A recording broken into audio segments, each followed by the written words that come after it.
All right, so This hi, my name is is Dr. Lasker. I'm a consultant radiologist, and welcome to this show. It's just a show to talk about medic things, really, isn't it? So I'm a consultant radiologist. This is my good friend Tharusha. We've known each other for a very, very, very long time. We went to school together, uni together, elected together. So we kind of have a safe space between each other that we can talk about most things, I think, and get away with it. I'm going to let Tharusha introduce himself before we start getting into the meat of the show. the meat. Thank you. Hi, I'm I Tharusha. know you like meat, so I do. yeah. I love meat. Love meat. But in moderation, yes. Yeah, of course. So I'm Tharusha. I'm a cardiology trainee. My interest is intervention. I'm in the east of England, and I've known Imran for a really, really long time. So more than like 15 years, ages. And so what we're hoping to do, I mean, Imran said safe space, and that is safe between us, but then we're going to put it on the internet, which, as we know, is not a safe space.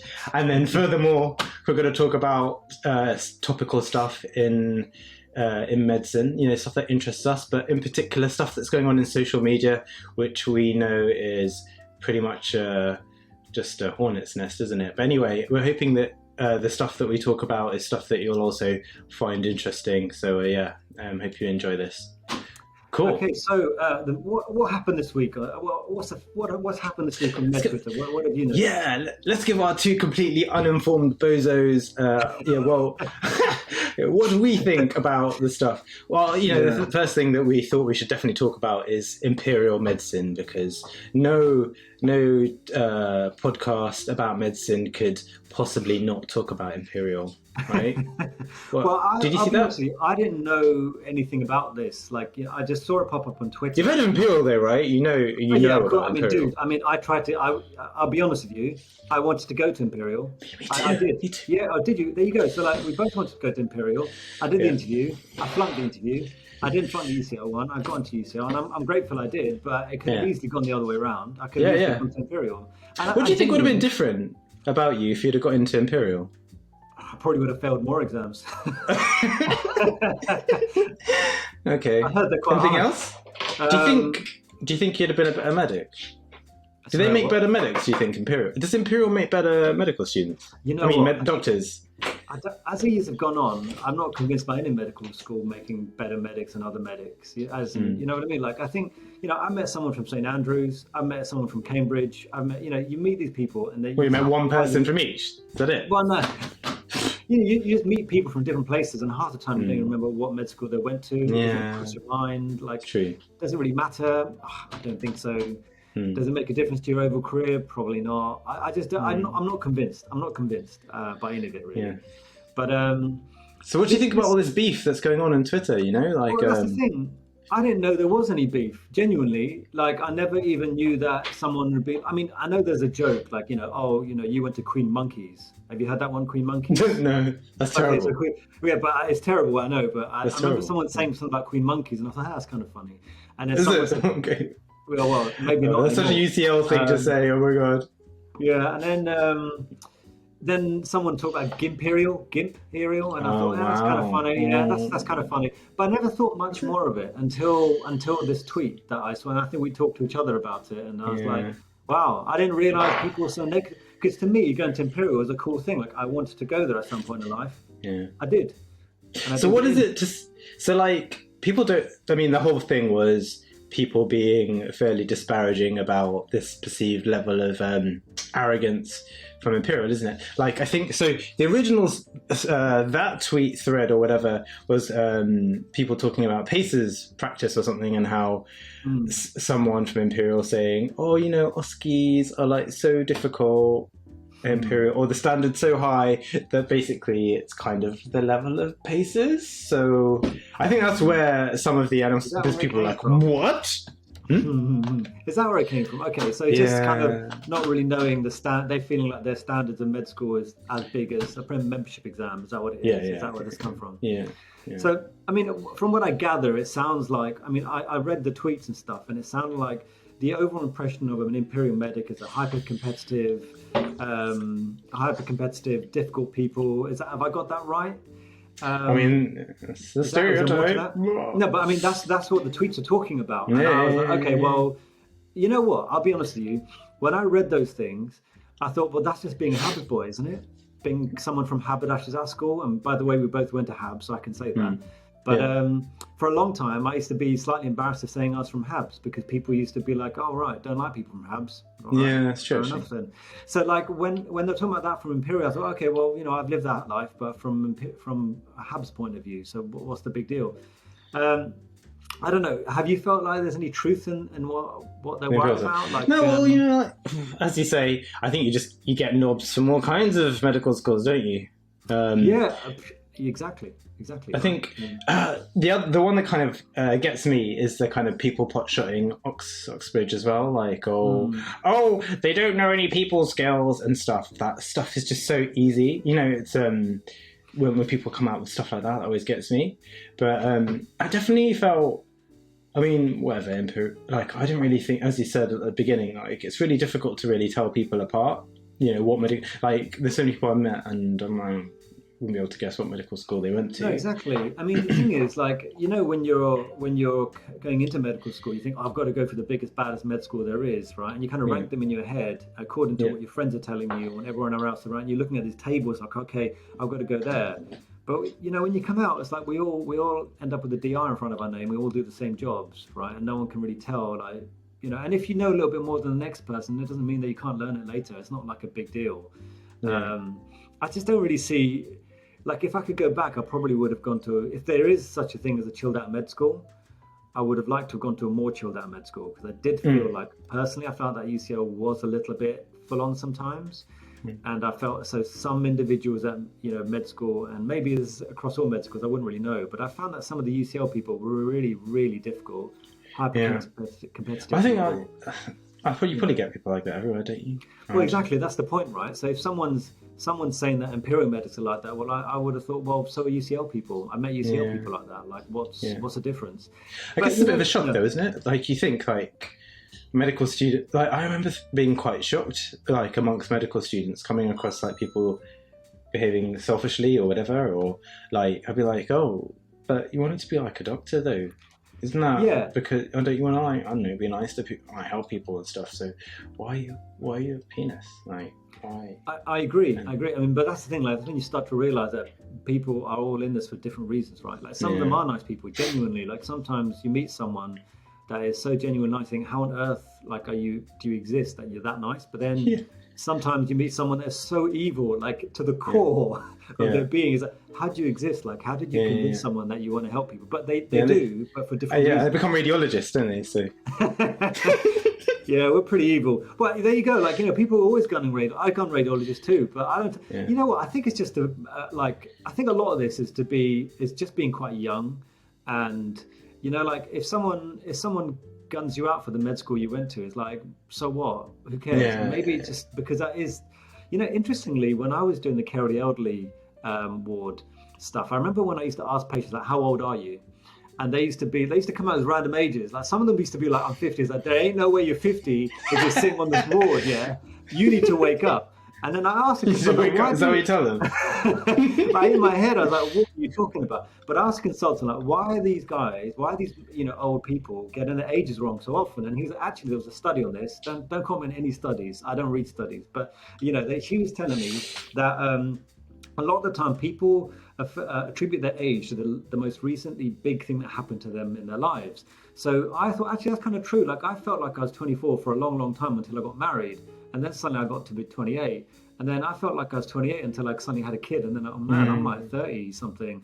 And now, you know what I mean? Like, every time now I feel like, oh, I'm about 37 because the most recent big thing that happened to me is becoming a consultant. And so maybe for someone who is, just coming out of med school, the biggest thing for them really is coming out of med school. The biggest thing for them is being in med school. And so that's such a huge part of their identity that cussing them out for something that's such a big part of their identity is really taking a piece of their identity out. Whereas for me, like, UCL and all that stuff is such a tiny amount of, like, who I am anymore. It's true. So, like, But you cuss out, it doesn't matter. Like, come on, man. a lot of water's gone under the bridge, though, isn't it? But yeah, you're right. We've got to be gentler to medical students because it's hard enough, isn't it, being a med student? It's like turning up and just being ignored all the time. And Yeah, I mean, Wouldn't want to go back. Being a med student is a bit rubbish. But then I think it's rubbish and not rubbish because you are in a bubble of existence where you are of the age, you're 23, 24 years old, some of these guys, and you're of the age that some people are doing fully fledged 9 to 5 jobs, working really, really hard in the city or been grafting for years, and you're still living a student lifestyle. You're still living, and as much as it can be rubbish. Like when I think back, the medical student years were some of the best years of my life. And it's nice having kids. It's nice having a wife and all that, but it's also kind of nice not having those things. Yeah, fair enough. No comment. Right? No comment. I'm happy. I'll blink. Do you know Morse code? Yeah, you know what I mean. But anyway, yeah, I do feel her pain, or that person's pain and all that. But I also think that it's such a minor part of your identity. You need to sort of move on from that. And I don't know. It's like, come on. Who cares what med school you went to? It doesn't know. Yeah. There's plenty. Life gets a whole lot worse when you're a junior doctor, and there's plenty of other things you have to stress about. Well, you know what? Like, I remember someone else on Twitter was like, "Oh, it's awesome, man! By this time in a month, I'm gonna be on the wards." And I messaged on Twitter saying, "Listen, it only goes downhill from here." No, you said. And then someone else messaged me saying, "I don't like your energy, man." And I thought, what? Truth? Sorry. No, but I'm trying to be better on Twitter, as you know. I think I'm only like one tweet away from getting cancelled, I'm sure.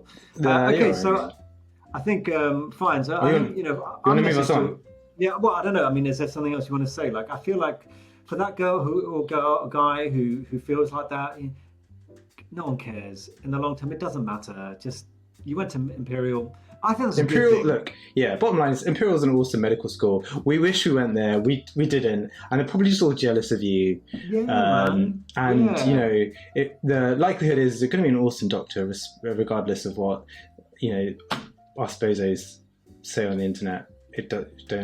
So exactly. You can do it. Don't ignore our rubbish. We're old. I don't have any hair. Imran's married and got children. He's nearly 47, and so just don't worry. Just don't worry about it. Well, the thing is, like, a lot of people who cuss the place probably would have gone to the place if they could have gone to the place. That's my opinion on the matter. So, yeah, exactly.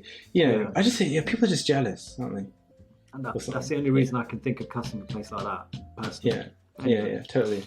Anyway, speaking of jealousy, we were going to talk about the tweet about interventional radiology from a cardiologist and how basically interventional radiologists just wish they were... radiology is kind of a facet of cardiology if you think about it. Is this one of your friends, by the way? Is this one of your friends that said that? Rich. Yeah, Rich. I call him Rich because we're like, oh no, what is it? Buddy. This. Yeah. So no, he's one of the consultants at Norwich. So he's not so much a friend, but he's like a boss. So I've got to be. But no, he's a really good guy. He's a good guy. Okay, but I'm surprised he's a consultant because normally you get that kind of stuff from a reg or a junior doctor because they don't really understand. Oh, he's really down to earth. He's EP, which means that there's never going to be a time where we're going to be like best friends. I'm always going to be a bit scared of him because EP guys, they're like, if there's a spectrum of cardiologists, the EP are like Uber, like they, like people bring you ECGs and they're like, oh, explain this. They hand it to you like it's a precious scroll, like please decrypt this for us, and you're like, oh yes, there's a P wave, ASTs. Whereas EP person will be like, this person had a bowel movement 72 minutes ago. Like they just it's like in the Matrix where Neo sees all the numbers and stuff. That's how they see ECGs.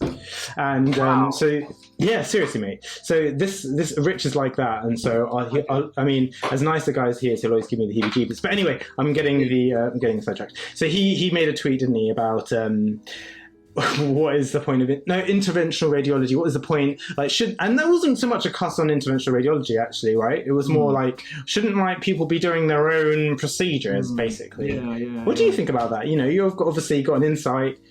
Being a radiologist. I'm a diagnostic radiologist, right? So, but look, okay. I was actually thinking about this. I was thinking strongly about a lot of people have said this kind of stuff to me, like, oh, what's the point in radiology? I could just look at my own scans, which is fair enough. You probably could, and I think you should.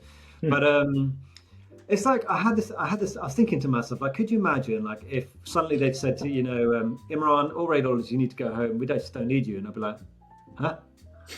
Okay, well, can I take this with me? I mean, I quite like.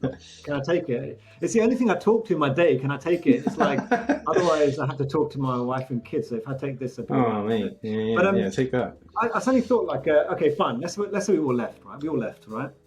And the respiratory team have got their patient, and they go get a CT scan on that patient, and they're all looking at that screen, thinking, "Oh God, all right, okay. Well, the lungs are clear, but what's that thing going on over there on the heart?" And there's something going on in the heart there. Listen, mate, can you have a look at that heart thing? And then the other guy will be like, no, there's definitely something going on in the heart there. Definitely. I think that, you know what, we need to get the cardiologist in. Oh, no. And then the phone call comes to the cardiologist, right? And they'll be like, oh, come on, that's just like pulsation from the, these respiratory drugs, they're so stupid. But you know, hang on, there's something going on in the neck there. Mate, there's something going on in the neck there. And then the other was like, we're going to have to talk to ENT. There's something in the neck. And the ENT, you know how long it would take a scan to happen in that situation? As if like we've got nothing else to do. Like I just assume people are more busy, right? So like, you know, when the orthopods or someone says, you know, I could do joint injections. Like, well, go ahead then. Go ahead and do a joint injection. Like, I don't mind you doing that. But the truth is, they've got other things to do. They do. Like, they've got clinics to run. They've got proper operations to do, not needed to inject into a little tiny joint. So I just kind of feel like if it is a menial job that interventional radiologists do, surely you should just let them do it because it's a menial job and you can do the more interesting things. I don't think that wasn't the point of it, was it? I thought it was more like, it's not that it's menial. It's like, why aren't the teams doing it? Like, shouldn't they be? Why shouldn't they? Like, the implication is that the teams aren't doing it because they're like lazy or just not quite capable. I don't think it's lazy, but I think everyone's capable of doing anything really with a bit of practice. But I just thought that surely you want to be doing something else that's more interesting to you. Like if you're you know, like interventional radiology literally is this. Yeah, that's what interventional cardiology is. It's amazing though. Well, exactly. Right? Yeah, but it's like an instrument. That's like saying playing the guitars. Like, but I mean, it is. But you make beautiful music. But like, you know, with a cardiologist, like we assume that you're interested in cardiology, so that's why you want to do that to the cardio, you know, to the heart, to the cardio tune. Yeah. But like, you know, for an interventional radiologist, like, you know, they like doing that and only that to loads of different things. So that's why they do it. They'll do it for gastro people, they do it for these people, the pleura, they do all these things. I just thought that, you know, that's why radiologists exist, because we've got all day to sit there and look at scans and do all these things, whereas other people have got better things to do with their time, you know. But like, it's just, I don't know. I just thought it was a bit. I just assume that's where. I mean, maybe because I don't have a hyperinflated view of what radiology really is. Like, I do think that if you were to sit there for a while and look at scans, you'd be pretty good at it. But for asking you or anyone else to go through the same number of scans as I did, it's probably asking a bit much. Like, do you really have that much time? And by all means, go for it. But do you really have that much time to do it? Like, as a radiology trainee, we're meant to go through 2,000 X-rays a year. So by the time you've done 5 years, you've done 10,000 X-rays, let alone the CT and the MRI and the MRCPs and the rest of it. So by all means, you can go ahead and do that, but you can't really say that you're going to be on the same level as someone who literally sits there at a desk all day and looks at pictures and manipulates pictures. It's just, it doesn't make sense to me that someone could come in and say they could do that. So same with interventional radiologists, like vascular surgeons think they can do that job. And by all means, you can go ahead, but you still need to kind of do that job to get good at that job. You can't just walk in and say, I can do your job because I'm a vascular surgeon. There's always a little bit more to it than that. And even if it's just doing this, there's a skill in that, isn't there? It's tell me about it. Yeah, I mean, obviously, that's what interventional cardiology is, but like, I've still seen it happen where we've had to get the IR guys to like bail us out for stuff. So, that's always a little bit embarrassing, but so, like exactly, cool. You need someone that has got those expertise. Even totally. When things go wrong, and that's where I come from on these things. And when someone says to me, "Oh, well, I could do your job," it's like, "Yeah, you go ahead, mate. Like, please do. Can there be less for me to do? I like doing nothing. I do." As you know. It's a big topic in cardiology at the moment. You know, the whole stroke PCI stuff. You know, like the numbers needed to treat. The stroke is so much lower than primary PCI, and so, but the kind of feeling that I've heard anyway, is that interventional radiologists will be like, mate, we've got enough to do. And stroke, or at least from what I've heard, stroke are a bit like, and cardiology like, ah. So now it's this case of like, who's going to do it? And I kind of feel like the British Cardiovascular Society, they seem, you know, keen. And do you have like another perspective on that? Like, the thing is, like, you know, I think there is a bit of a territorial war about all of this stuff, right? But I think sometimes we should really think about what's best for the patient, and there are just not enough. Oh God, it's like a job interview. That's nice. You got that in there. No, but seriously, like, there's not enough interventional neuroradiologists. Like, if you think about the number of radiologists going to radiology, right? There's not that many. Yeah. Then you've got the number that go into interventional radiology. There's not that many. And then on top of that, the number that go into interventional neuroradiology is not that many. So if you're talking about pure numbers and the amount of people that actually need that procedure, I don't see how you can increase the number of interventional neuroradiologists unless you're going to. Are there jobs like that? Are there jobs that are kind of that niche? Training? Does the training room take you? Yeah. There are proper training schemes that take you to interventional neuroradiology, and that alone. Amazing. Because it is complex. It is really, like, I did think about it for all of 5 minutes, but when I was talking to someone and he was like, yeah, mate, it's all good, yeah, but if you mess it up, then you've got a debilitated patient. I was like, no, I'll stick to my joints, thanks. Fair enough. No, I'm not doing that. No, thanks. But yeah. I don't know. I mean, people are going to get to this is what I mean. Like, you know, people are really territorial about stuff, but then they'll say they'll think about the patient first and foremost. But if you think about the patient first and foremost, then the only answer is to open up to other people, isn't it? Really, unless you're going to suddenly train a whole load of interventional neuroradiologists out of the blue, or you're going to force someone like me to do interventional neuroradiology as part of my day job. I don't see how else you're going to increase those numbers. So someone having a stroke in the wrong part of the country is not going to be able to get the treatments that they should be able to get because there's not enough interventional neuroradiologists. That seems a bit bizarre, doesn't it? It just seems a bit weird. So I don't know. I think people are just territorial about this stuff. They need to just chill out, relax.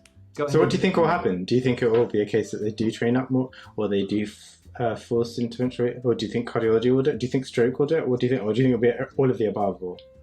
I think cardiology and stroke will end up doing it, personally. I think so. Because if you're going to be waking up in the middle of the night and doing something to the heart, then it's not going to be that much more to ask you to wake up in the middle of the night and stick someone to someone's brain, is it? It's just whether you're willing to take those risks is up to you. But you know what? Look, when you're a consultant, what I've noticed is that you take the risks that you're willing to take, and you don't do any more than you have to do, depending on where you work, right? So, like, I know how to do facet joint injections. It's not something I don't know how to do, but I just don't like doing it. I just don't think it's something I really want to do because I think my skills are better somewhere else. And that's the same with the cardiologists, that they might think that, look, I don't want to be putting a catheter in someone's brain because it's just something I don't want to do. I'm not comfortable with it. But I think the option should probably be there if someone wants to do it. Like, why not? I think, yeah. As you said, though, I guess there's going to be lots of issues just with infrastructure and stuff, isn't it? I think one of the things that people are really concerned about are, I mean, the length of cardiology training as it is really long. And so I guess for the first, if this is going to happen, like the first generation of interventional cardiologists are going to do it and need to learn from someone. And what are they going to go shadow interventional neuroradiologists in the UK? I mean, there are people talking about maybe going to like Europe because they do it more there apparently. And so they just go there for like a year. How long do you have to do it before you become proficient? I mean, it's complex, isn't it? I mean, I wonder whether there'll be certain strokes that cardiology will be able to do, like the big fat ones sitting in like a big artery somewhere. Yeah, you know what I mean? Like, just go for those ones. And if it's too intricate, if it's more intricate than that, then you're going to have to refer it on. There's just no chance. Well, I guess it's then how best you're going to triage people, isn't it? Because then it adds the whole. Are these people going to have CT angios like off the bat? Like, and then you know you're talking about kind of provision of resource and stuff. Like how easy is it for some people in small DGHs to get CT angiograms in the middle of the night or whatever? Yeah, it's a mess, isn't it? Not a mess, but it's difficult. It's very, very difficult because it's just there's not enough of anyone, really. There's not enough cardiologists, there's not enough radiologists, not enough of anyone. So like, where do we go? What do we do? You know, I don't know. Well, it's interesting because just kind of moving on, one of the chaps who took a bit of umbrage to that comment, I think, was Purple Vein, who also made that comment about unpopular opinions and food, glorious food. Should we be feeding people? Should we? Remind us, what was the tweet? What did they say? What it said, unpopular question, ? Should we? Oh God, do I have to really because am I going to be sued? I mean, something along the lines of NHS food is not very good, and should we be charging? I think the implication was that you could improve the quality of food in hospital by outsourcing, like, I don't know, some kind of capitalist dream thing somehow. Really, I thought it was something like he was going to get patients to pay for food. That's his. Essentially. Yeah. So he's gonna, but somehow that made things better because by paying for it, they then contracted out to restaurant, like, I don't know, Michelin star restaurants or something, and then the food would be better. And he didn't say Michelin star thing. That's maybe. I thought they already did that. Like they already outsourced the food. Yeah. I think there's a bit of. I'm sure there's a bit of like deliberate disingenuity or something, but basically, I think the thing that most people seem to take. I mean, I certainly was charging people for food. Yeah, charging people for food. So basically, he's saying that if you end up being sick and you end up in hospital, you get your treatments, but you still got to pay for the food. And everyone's like, hang on. I mean, look, 1 minute, are we paying for parking now? Is that what's going on? Oh, that's a joke. No, we are paying for parking. Yeah. Should they be paying for parking? Look, I don't think they should, personally. But, that's a whole other question altogether. But, no, I mean, when you're talking about sustenance, like actually staying alive, I mean, can you imagine if, like, someone who's unfortunately homeless end up in hospital, they got treated and they end up passing away because, like, they couldn't afford the food? Like, what is that? You know what I mean? Or is that what his implication was? I mean, people were very unhappy and give him a lot of grief over that opinion, wasn't it? Like, they were really on him. Like, I think I woke up in the morning and I saw, like, people tagging this guy, like, and he's really gunning him. He was gunning at them too. And I'm like, whoa, this is a proper argument on med Twitter. Yeah, well, I think this person in particular is like a serial offender because essentially what he seems to do is just send out this kind of completely like boomer-esque, crass, horrible kind of sentiment in this kind of, and then just act this kind of with this kind of complete feigned surprise. Oh, the intolerant left! Like, oh, look at how they respond. Like when you just be like, yeah, I think people should just be exterminated. Oh my God, look at people are piling on. Like, oh gosh, just coming out, just like this. As if like it didn't even like this person's thoughts are completely reasonable. I just think this person does it for effect and loves it. And I do notice after that tweet that he definitely got more followers. So I think that's the game. I genuinely think that's the game because this person is quite a successful private businessman, right? Like he does varicose veins, and I ended up asking a few people about this, and good money, isn't it? He's one of the biggest providers in the entire country, apparently, in varicose vein treatment. So I don't think this is an accident, man. I don't think. I think he's a lot smarter than we're giving him credit for, and I know a whole load of medics are going to cuss him out, but when you take a step back, it's like Ryanair. They've said it quite publicly. I think that bad publicity is good publicity. So they don't actually try and be good on any level. But they just know by being bad in terms of service and stuff will get them more business, and that's what they want. And I suspect maybe, I hope that's what he's doing by saying those things, because like you said, he's gaining more followers by doing stuff like this and saying deliberately abrasive things. And everyone knows who he is and what he's doing, and and there's no, I mean, this is mate, but like, I don't want to bring out the whole like professionalism stuff because I think that's all a bit namby-pamby, but at the same time, this whole kind of publicity thing is just I don't know, maybe I'm being naive, but that I feel like that just kind of reduces us to like service providers or whatever. And I think the kind of shock jock approach is questionable, isn't it? No, I agree with you, but as in, I'm just saying, like we said earlier, like people are doing things for different reasons, right? Like we're all here for different reasons, and I just think that someone like this, as far as I can tell, quite a successful businessman, it's probably in his best interest to have a bigger following as possible, like Katie Hopkins was. Do you remember? Like she's reprehensible. But you kind of almost like it's almost pantomime. It's like you can't really be serious. Like that's fine for an idiot, but like for a doctor though, like. But I don't think she is an idiot. Like I don't think she ever was an idiot. I think this is, I think for some people, if you said, I think a lot of people, if you said to them, look, with one single tweet you could pay your mortgage, but you're going to be abrasive and you're going to be very rude and you're going to get a lot of people to hate you. There'll be a lot of people that will do it for that kind of comeback. I get that. I mean, she famously wasn't able to, wasn't she? She went bankrupt. But anyway, I mean, this guy is obviously, he's a doctor. He's finished. He's a doctor. There's plenty of work for him if he decided to go back in the NHS and stuff. There's no need, really. And so the only thing that he's kind of marketing himself upon is recognizability, I guess, isn't it? Like, it's not about positive exposure. It's about being recognizable and having... Yeah. But...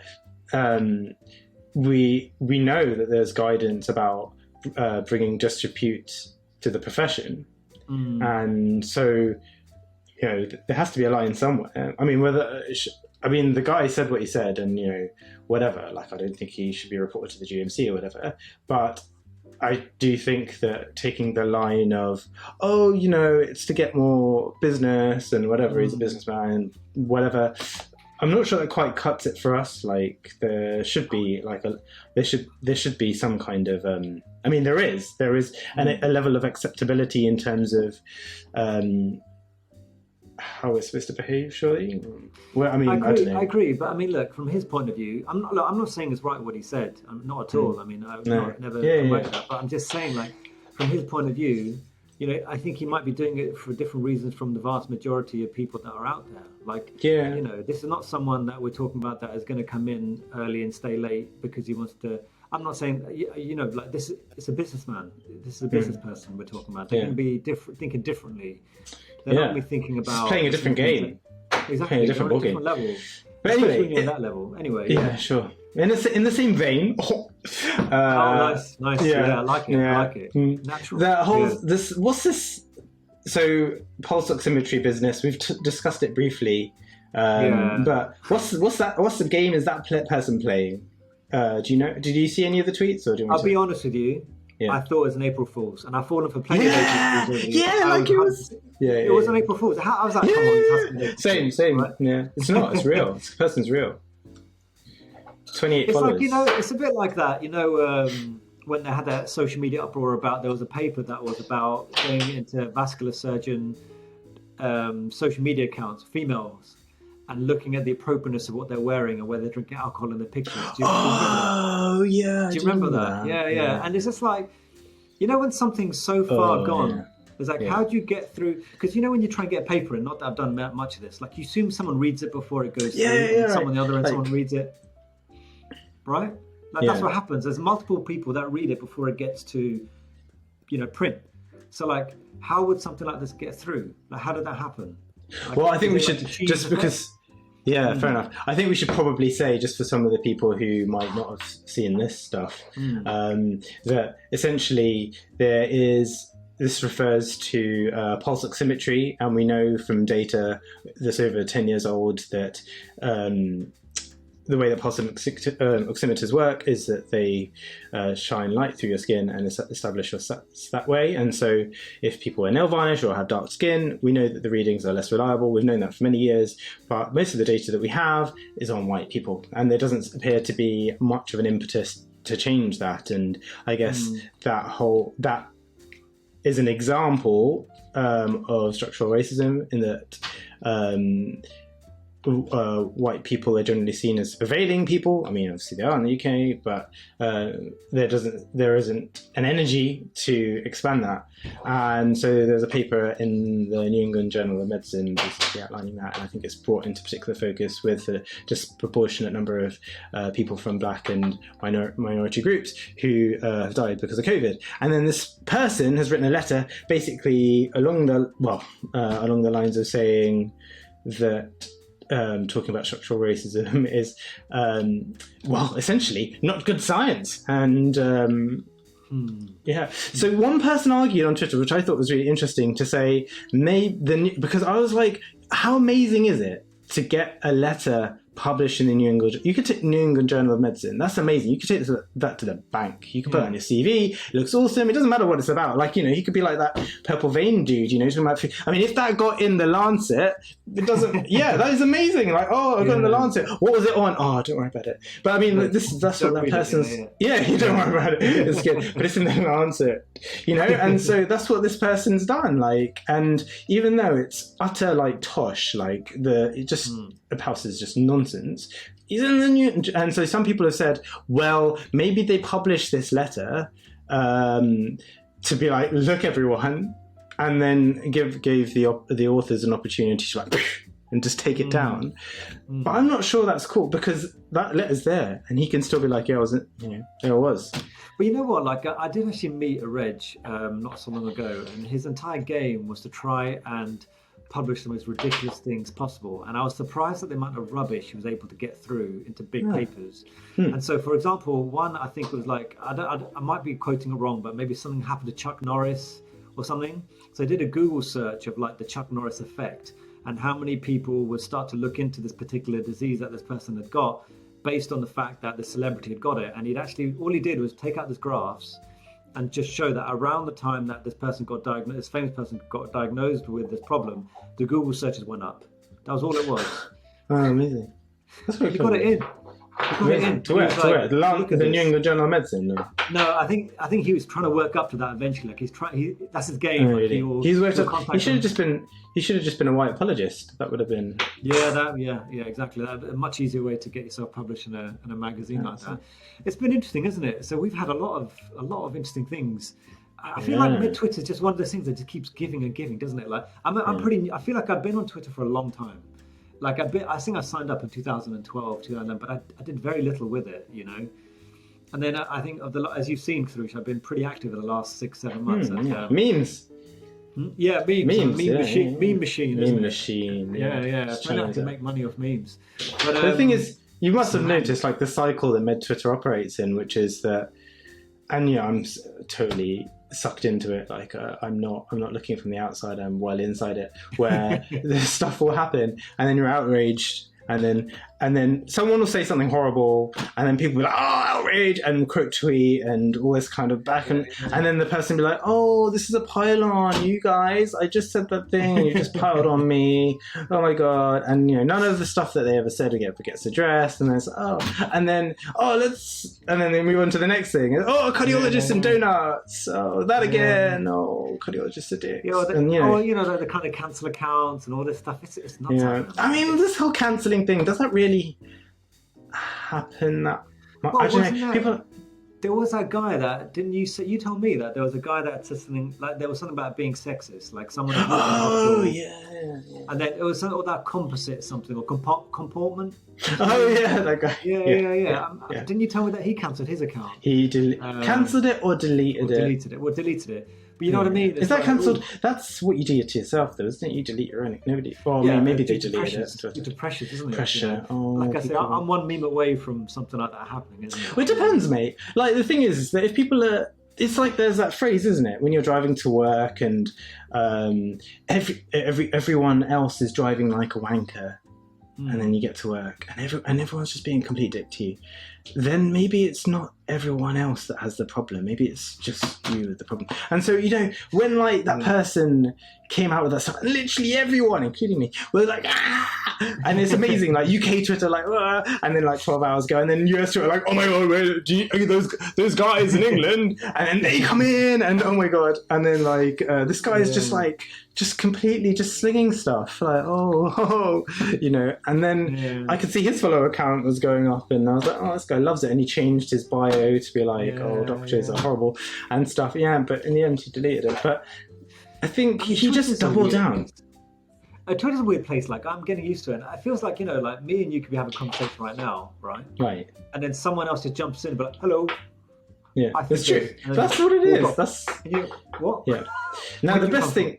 It's true. It's true. Like you get some people who are like, why? No, but then that's what WhatsApp whatever, or SMS or telephone calls. It's different though. Like we're having public conversations, and then someone else comes into public conversation, and then it's not the point. Agree, like And if you don't agree, it's like bam, bam, bam, bam, bam, bam, bam, bam, bam, bam, get him, get him, get him, get him, get him, get him, get him. Well, I mean, It's, that's it's where fun. you can show. It's fun. It's good. It's great for like growth. I think like humility. Like if you get it wrong and you're just like, I'm wrong. And like some people, yeah, they might be like, well, that's not enough. We need you to like literally, yeah, you want blood. We want you to like, I don't know, shave your head, or in my case, I don't know, your beard, and I don't know, lash yourself, and then they want all those things. And then that's impossible. But a lot of the time you can just be like, I'm really sorry, I've got it wrong. And then it's great. You know, off your... I did something. I got... did I do something? There was this...